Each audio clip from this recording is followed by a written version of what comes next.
All right, guys. Modern day Rob here today. Gonna show you a little trick. I'm sure there's other videos out there, but just want to show you a trick on how to remove a bearing race from a spindle. I've seen a lot of guys, they'll come in, they'll cut them, they'll pry on them, they'll use a bearing separator. I have tried many of these things without success. Today, this is the easiest trick.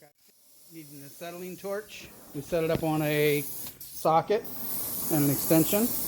Put it on our vise. And what we're going to do is we're going to heat just the race, and that's an important piece. While we spin slowly. And you see how the race dropped down? See how it dropped again?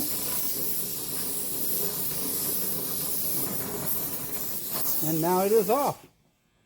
There you go. There was no editing to the time that took. We did not preheat. We did not pre-clean. There's how to remove a bearing race in less than a minute.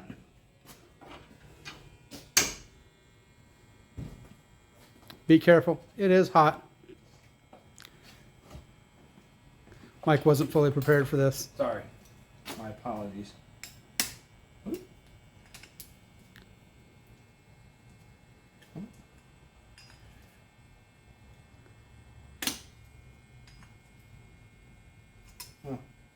Let that cool down for a second. He's gonna let it cool down. He'll just tap that and it'll come right off of there. Quick video. Any questions, comments, hit us down in the below. We will respond to you. Thank you. Have a great day. At Modern Day.